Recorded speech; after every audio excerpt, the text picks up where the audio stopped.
Hi all, ഇന്നത്തെ ഒരു സെഷനിൽ നമ്മൾ ഡിസ്കസ് ചെയ്യുന്നത് ഡിറക്ഷൻ സെൻസ് എന്നുള്ളൊരു ടോപ്പിക്കിലെ പ്രീവിയസ് ഇയർ ക്വസ്റ്റ്യൻ ആണ്. അങ്ങനെയാണെങ്കിൽ ഫസ്റ്റത്തെ ഒരു ക്വസ്റ്റ്യൻ നോക്കുക. 1 minute time.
Okay, time up നോക്കുക.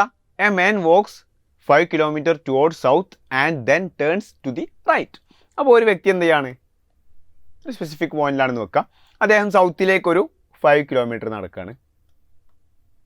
Okay, and then turns to right after walking 3 kilometers. അപ്പോൾ റൈറ്റിലേക്ക് ഏകദേശം 3 kilometers നടക്കുന്നുണ്ട്.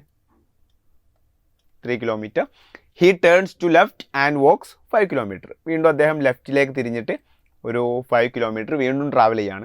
Now in which direction is he from starting place. അപ്പോൾ സ്റ്റാർട്ടിംഗ് പ്ലേസിനെ വിത്ത് റെസ്പെക്റ്റ് ടു നോക്കുമ്പോൾ അദ്ദേഹം ഇപ്പോൾ ഏത് പൊസിഷനിലാണ് എന്നാണ് ചോദിക്കുന്നത്. അദ്ദേഹം ഇപ്പോൾ ഏത് ഡിറക്ഷനിലേക്കാണ് ട്രാവൽ ചെയ്തുകൊണ്ടിരിക്കുന്നത് എന്നല്ല ചോദിച്ചിട്ടുള്ളത്. സ്റ്റാർട്ടിംഗ് പൊസിഷനെ റെപ്രസെൻറ്റ് ചെയ്തിട്ട് അല്ലെങ്കിൽ അതിനെ റെസ്പെക്റ്റ് നോക്കുമ്പോൾ ഏത് ഡിറക്ഷനിലേക്കാണ് അല്ലെങ്കിൽ ഏത് പൊസിഷനിലാണ് അദ്ദേഹം ഇപ്പോൾ ഉള്ളത് എന്നാണ് ചോദിക്കുന്നത്. അങ്ങനെയാണെങ്കിൽ നിങ്ങൾ ചെയ്യേണ്ടത് ജസ്റ്റ് ഇത് നമ്മുടെ സെൻട്രൽ പൊസിഷനായി കൺസിഡർ ചെയ്യുക. അവിടെ നിന്ന് 4 കാർഡിനൽ ഡിറക്ഷൻസ് വരയ്ക്കുക. ഓക്കെ, നോർത്ത്, അതുപോലെ തന്നെ ഈസ്റ്റ്, വെസ്റ്റ്, അതുപോലെ തന്നെ സൗത്ത്. ഓക്കെ, ഇതിങ്ങനെ ഇൻഫിനിറ്റി ആയിട്ട് ഇങ്ങനെ താഴേക്ക് പോകും. അപ്പോൾ നിങ്ങൾക്ക് പറയാൻ വേണ്ടി പറ്റും ഈ ഒരു സ്പെസിഫിക് പോയിന്റിലാണ് അയാൾ ഇപ്പോൾ നിൽക്കുന്നത്. അയാൾ സൗത്തിലാണോ, കറക്റ്റ് ആ ലൈനിലാണോ? തീർച്ചയായിട്ടും അല്ല. അദ്ദേഹം വെസ്റ്റിലാണോ എന്ന വെസ്റ്റിലും അല്ല. അദ്ദേഹം സൗത്തിൻ്റെയും വെസ്റ്റിൻ്റെയും ഇടയിലായിട്ടാണ് നിൽക്കുന്നത്. അതായത് അദ്ദേഹം സൗത്ത് വെസ്റ്റ് പൊസിഷനിലാണ് നിൽക്കുന്നത്. ഓക്കെ ആണല്ലോ. വിത്ത് റെസ്പെക്റ്റ് ടു അദ്ദേഹത്തിൻ്റെ ഒറിജിൻ അല്ലെങ്കിൽ സ്റ്റാർട്ടിംഗ് പോയിന്റ് അദ്ദേഹം ഇപ്പോൾ നിൽക്കുന്നത് സൗത്ത് വെസ്റ്റ് പൊസിഷനിലാണ്. ഓക്കെ ആണല്ലോ. വളരെ ഈസി ആയിട്ടുള്ള ഒരു ക്വസ്റ്റ്യൻ ആണ്. അങ്ങനെയാണെങ്കിൽ രണ്ടാമത്തെ ക്വസ്റ്റ്യൻ നോക്കുക. 1 minute ടൈം.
നോക്കുക, Saurabh walks 80 meters towards south. അപ്പോൾ സൗത്തിലേക്ക് ഏകദേശം 80 meters സഞ്ചരിക്കുകയാണ്. അതിനുശേഷം then he turns to his right and start walking straight till he completes 80 meters. അപ്പോൾ അദ്ദേഹം റൈറ്റിലേക്ക് തിരിഞ്ഞിട്ട് വീണ്ടും ഒരു 8 meters സഞ്ചരിക്കുകയാണ്. അടുത്ത് നോക്കുക, then again turning to his left and he walks for 60 meters. പിന്നെ ലെഫ്റ്റിലേക്ക് തിരിഞ്ഞിട്ട് ഏകദേശം ഒരു 60 meters നടക്കുകയാണ്. He then turns to his left and walks for 80 meters. അങ്ങനെ വീണ്ടും അദ്ദേഹം ലെഫ്റ്റിലേക്ക് തിരിഞ്ഞിട്ട് വീണ്ടും ഒരു 80 meters നടക്കുകയാണ്. അങ്ങനെയാണെങ്കിൽ അദ്ദേഹത്തിൻ്റെ ഇനീഷ്യൽ പൊസിഷനിൽ നിന്ന് അദ്ദേഹം എത്ര മീറ്റർ ദൂരത്താണ് എന്നുള്ളതാണ് നിങ്ങളോട് ചോദിച്ചിട്ടുള്ളത്. ഓക്കെ, വളരെ ഈസി ആയിട്ട് നിങ്ങൾ കണ്ടൂടെ. നിങ്ങൾക്ക് ഷോർട്ടസ്റ്റ് ഡിസ്റ്റൻസ് ഈ ഒരു രീതിയിൽ നിങ്ങൾക്ക് റെപ്രസെൻറ്റ് ചെയ്യാൻ വേണ്ടി പറ്റും. അപ്പോൾ ഇതിന് പാരലൽ ആയിട്ടുള്ള ഡിസ്റ്റൻസ് ആണ് ഈ ഒരു ഡിസ്റ്റൻസ് എന്ന് പറയുന്നത്. അതുകൊണ്ട് തന്നെ ഈ ഒരു പോയിന്റിൽ നിന്ന് ഇവിടത്തുള്ള ഡിസ്റ്റൻസ് എന്ന് പറയുന്നത് 60 ആയിരിക്കും. അതുപോലെ തന്നെ മുകളിൽ നിന്ന് ഈ ഒരു പോയിന്റ് വരെയുള്ള ഡിസ്റ്റൻസ് 80 ആണ്. അപ്പോൾ ടോട്ടൽ ഡിസ്റ്റൻസ് 60 + 80 = 140 meter. വളരെ ഈസി ആയിട്ടുള്ള ക്വസ്റ്റ്യൻ അല്ലേ. ഓപ്ഷൻ ഡി ആയിരിക്കും ഇവിടെ ആൻസർ എന്ന് പറയുന്നത്. അങ്ങനെയാണെങ്കിൽ അടുത്തൊരു ക്വസ്റ്റ്യൻ നോക്കുക. 1 minute ടൈം.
ഓക്കെ, നോക്കുക. Sandhya walks 10 metre towards south. അപ്പോൾ സൗത്തിലേക്ക് സന്ധ്യ ഒരു 10 മീറ്റർ ട്രാവൽ ചെയ്യാണ്. Then turning to his left she walks 20 metre. അപ്പോൾ അദ്ദേഹത്തിൻ്റെ ലെഫ്റ്റിലേക്ക് ട്രാവൽ ഏകദേശം 20 മീറ്റർ അവർ ട്രാവൽ ചെയ്യാണ്.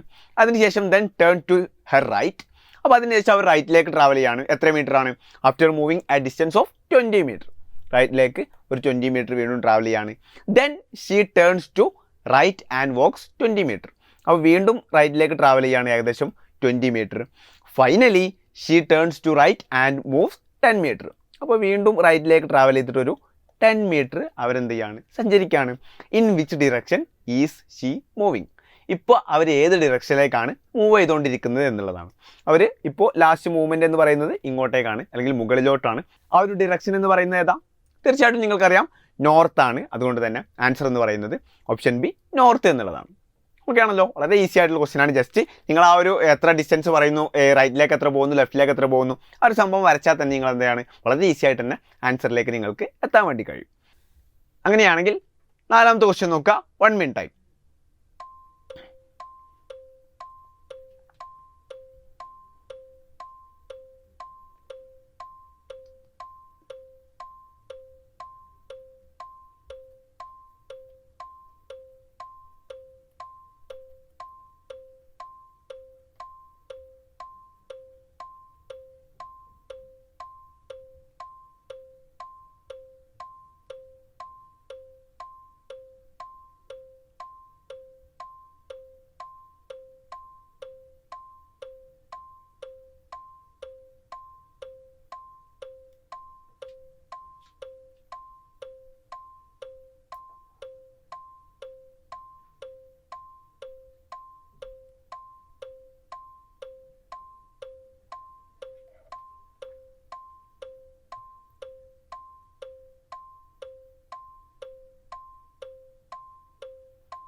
ഓക്കെ, നോക്കുക. 7 villages A, B, C, D, E, F and G are situated as follows. E is 2 kilometre to the west of B. E is 2 kilometre to the west of B എന്നാണ് പറയുന്നത്. അപ്പോൾ B എന്നുള്ളൊരു point ഉണ്ട് എന്ന് വെക്കാം. അതിൻ്റെ west എന്ന് പറയുമ്പോൾ ലെഫ്റ്റിലോട്ടാണ്. 2 കിലോമീറ്റർ ദൂരത്തായിട്ടാണ് ആയിരിക്കുന്നത്? ഈ ഇരിക്കുന്നത്. Is 2 kilometre west of B. F is 2 kilometre to the north of A. അപ്പോൾ എൻ്റെ നോർത്തിലേക്ക് 2 കിലോമീറ്റർ ദൂരത്തായിട്ടാണ് ആയിരിക്കുന്നത്? എഫ് ഇരിക്കുന്നത്. അതുപോലെ തന്നെ ഫസ്റ്റ് പോയിന്റ്, അതുപോലെ തന്നെ സെക്കൻഡ് പോയിന്റ്. അങ്ങനെയാണെങ്കിൽ അടുത്തൊരു പോയിന്റ് നോക്കുക. C is 1 kilometre to the west of A. അപ്പോൾ നമുക്ക് സീനെ അതായത് നമുക്ക് എന്നെ റിലേറ്റ് ചെയ്തിട്ട് അടുത്തൊരു പോയിന്റും കൂടി കിട്ടി. അപ്പോൾ ഞാൻ എന്ത് ചെയ്യണം? റിലേഷൻ ഒന്ന് വരയ്ക്കുകയാണ്. നോക്കുക, എഫ്, അടുത്തത് എ വന്നു, അവർ തമ്മിലുള്ള ഡിസ്റ്റൻസ് 2 ആണെന്ന് പറഞ്ഞിട്ടുണ്ട്. അടുത്ത എനെ കുറിച്ച് പറഞ്ഞൊരു ടേം എന്ന് പറയുന്നത് C is 1 kilometre to the west of A. അപ്പോൾ എൻ്റെ 1 കിലോമീറ്റർ വെസ്റ്റ് ആയിട്ടാണ് ആരുള്ളത്? സി ഉള്ളത്. ഓക്കെ, അടുത്ത് നോക്കുക. D is 2 kilometre to the south of G. D is 2 kilometre to the south of G. ജിൻ്റെ 2 കിലോമീറ്റർ സൗത്തിലേക്കായിട്ടാണ് ആരിയിരിക്കുന്നത്? ഡി ഇരിക്കുന്നത് എന്നാണ് പറയുന്നത്. അതും നമ്മളവിടെ നോട്ട് ചെയ്തു. ഇപ്പോൾ രണ്ടാമത്തെ പോയിന്റ് നമ്മൾ കറക്റ്റായിട്ട് ഈ ഒരു റിലേഷനിലേക്ക് വരച്ചു. അതുകൊണ്ട് തന്നെ ഞാനത് കട്ട് ചെയ്യാണ്. അങ്ങനെയാണെങ്കിൽ അടുത്തൊരു റിലേഷൻ ഞാൻ നോക്കുകയാണ്. G is 2 kilometre to the east of C. G is 2 kilometre to the east of C. അപ്പോൾ 1 കിലോമീറ്റർ ഈസ്റ്റ് എന്ന് പറയുമ്പോൾ എ ആണ്. 2 കിലോമീറ്റർ ഈസ്റ്റ് ആയിട്ടാണ് ആയിരിക്കുന്നത്? ജി ഇരിക്കുന്നത് എന്നാണ് പറയുന്നത്. അപ്പോൾ തീർച്ചയായിട്ടും എ മുതൽ ജി വരെയുള്ള ലെങ്ത് എത്രയായിരിക്കും? 1 ആയിരിക്കും. കാരണം സി മുതൽ ജി വരെയുള്ള ലെങ്ത് 2 ആണ്. അതുപോലെ തന്നെ സി മുതൽ എ വരെയുള്ള ലെങ്ത് 1 ആണ്. അങ്ങനെയാണെങ്കിൽ തീർച്ചയായിട്ടും ബാക്കിയുള്ള ലെങ്ത് എന്ന് പറയുന്നത് 1 കിലോമീറ്റർ ആയിരിക്കും. ബാക്കി നോക്കാം. G is 2 kilometre to the east of C, അത് നമ്മൾ വരച്ചു. അതുപോലെ തന്നെ അടുത്തൊരു point, D is exactly in the middle of B and E. Okay ആണല്ലോ. അതിന് മുമ്പേ ഈ ഒരു റിലേഷൻ നമ്മൾ എന്ത് ചെയ്തിട്ടുണ്ട്? ഒഴിവാക്കിയിട്ടുണ്ട്. അപ്പോൾ ആ റിലേഷൻ, കാരണം ജി നമ്മളിവിടെ കൊടുത്തിട്ടുണ്ട്, അതുകൊണ്ട് തന്നെ ഡിയും നമുക്ക് എന്ത് ചെയ്യാൻ വേണ്ടി പറ്റും? ഇവിടെ റെപ്രസെൻറ്റ് ചെയ്യാൻ വേണ്ടി പറ്റും. നോക്കുക, ഡി വന്നു, അവിടെ ഡിസ്റ്റൻസ് എന്ന് പറയുന്നത് 2 ആണ്. അപ്പോൾ അടുത്തൊരു കാര്യം പറയുന്നത് നോക്കുക, D is exactly in the middle of B and E. ഇൻ്റെയും അതുപോലെ തന്നെ ബിൻ്റെയും എക്സാക്ട്ലി മിഡിലായിട്ടാണ് ആരിയിരിക്കുന്നത്? ഡി ഇരിക്കുന്നത് എന്നാണ് പറയുന്നത്. ഇയും ബിയും തമ്മിലുള്ള ലെങ്ത് എത്രയാണ്? 2 കിലോമീറ്റർ ആണ് നമ്മളിവിടെ റെപ്രസെൻറ്റ് ചെയ്തിട്ടുണ്ട്. അപ്പോൾ അതിൻ്റെ എക്സാക്ട്ലി മിഡിൽ എന്ന് പറയുമ്പോൾ ആ ഒരു 1 കിലോമീറ്റർ പൊസിഷനിലായിരിക്കും അല്ലേ? അപ്പോൾ ഡിയിൽ നിന്ന് ബിയിലേക്ക് എത്ര ഉണ്ടാവും? 1 കിലോമീറ്റർ ഉണ്ടാവും, കാരണം എക്സാക്ട്ലി മിഡിലാണ്. അതുപോലെ തന്നെ ഇയിൽ നിന്ന് ഡിയിലേക്ക് എത്ര ഉണ്ടാവും? ഇയിൽ നിന്ന് ഡിയിലേക്കും 1 കിലോമീറ്റർ ഉണ്ടായിരിക്കും. അങ്ങനെയാണെങ്കിൽ നമ്മൾ ക്വസ്റ്റ്യനിലോട്ട് വരാണ്. How far is D from F in kilometres as the crow flies. അതായത് ഡിയിൽ നിന്ന് എഫിലേക്കുള്ള ലെങ്ത് കിലോമീറ്റേഴ്സിലാണ് ചോദിക്കുന്നത്. ഡിയിൽ നിന്ന് എഫിലേക്കുള്ള ലെങ്ത് ആണ്. ഷോർട്ടസ്റ്റ് ഡിസ്റ്റൻസ് ആണ് നമ്മളോട് മെയിനായിട്ട് ചോദിക്കുന്നത്. അപ്പോൾ നമുക്ക് എന്ത് പറയാൻ വേണ്ടി പറ്റും? ഇങ്ങനെ ഒരു ക്രോസ് വരക്കാൻ വേണ്ടി പറ്റും. അതുപോലെ തന്നെ ഈ ഒരു ലൈന് നമുക്ക് യോജിപ്പിച്ച് കൊടുക്കാൻ വേണ്ടി പറ്റും. ഇവിടെ നിങ്ങൾക്കൊരു റൈറ്റ് ആംഗിൾ ട്രയാങ്കിൾ കിട്ടി അല്ലേ? റൈറ്റ് ആംഗിൾ ട്രയാങ്കിൾ കിട്ടി. ബേസ് എന്ന് പറയുന്നത് 1 ആണ്. അതുപോലെ തന്നെ ഈ ഒരു ലെങ്ത് AF എന്ന ലെങ്ത് ഇവിടെ നിങ്ങൾ എഴുതിയിട്ടുണ്ട് 2 ആണ്. അതുപോലെ തന്നെ AE എന്നുള്ള ലെങ്ത്തിന് പാരലൽ അല്ലേ GD. അപ്പോൾ GD എന്നുള്ള ലെങ്ത് 2 ആണെന്ന് കൊടുത്തിട്ടുണ്ട്. അപ്പോൾ തീർച്ചയായിട്ടും AE എന്നുള്ള ലെങ്ത്തും എത്രയായിരിക്കും? 2 ആയിരിക്കും. അപ്പോൾ 2 + 2 ടോട്ടൽ 4 ആണ് വരുന്നത്. അപ്പോൾ ഇനി നിങ്ങൾക്ക് ഹൈപ്പോട്ടന്യൂസ് കണ്ടുപിടിക്കാം. ഹൈപ്പോട്ടന്യൂസ് എങ്ങനെ നിങ്ങൾ കണ്ടുപിടിക്കാം? Root of base square plus altitude square ആണ്. ബേസ് സ്ക്വയർ എന്ന് പറയുമ്പോൾ 1 സ്ക്വയർ എന്ന് പറയുമ്പോൾ 1. അതുപോലെ തന്നെ ആൾട്ടിറ്റ്യൂഡ് എന്ന് പറയുമ്പോൾ ഹൈറ്റ് ആണ്. ഹൈറ്റ് എന്ന് പറയുന്നത് ഇവിടെ 4 ആണ്. 4 സ്ക്വയർ എന്ന് പറയുമ്പോൾ 16 ആണ്. അപ്പോൾ ടോട്ടൽ റൂട്ട് ഓഫ് 1 + 16 = റൂട്ട് 17 വരും. അതായിരിക്കൂലേ നമ്മുടെ ആൻസർ എന്ന് പറയുന്നത്. നോക്കുക, ഓപ്ഷൻ ബി റൂട്ട് 17 എന്നുള്ളതായിരിക്കും അവിടെ ആൻസർ വരിക. ഇതിലാണ് കിലോമീറ്റേഴ്സിലാണ് കേട്ടോ. ഓക്കെ, അപ്പോൾ ഇത്രയൊക്കെയാണ് മെയിനായിട്ട് ഡിറക്ഷൻ സെൻസിൻ്റെ ബേസിസിൽ വന്നിട്ടുള്ള പ്രീവിയസ് ഇയർ ക്വസ്റ്റ്യൻസ്. ഒക്കെ വളരെ ഈസി ആയിട്ടുള്ള ക്വസ്റ്റ്യൻസ് ആണ്. വളരെ എളുപ്പത്തിൽ തന്നെ നിങ്ങൾക്ക് സോൾവ് ചെയ്യാൻ പറ്റുന്ന ക്വസ്റ്റ്യൻ ആണ്. അപ്പോൾ നമുക്ക് എന്തായാലും അടുത്തൊരു ക്ലാസ്സിൽ കാണാം. Thank you.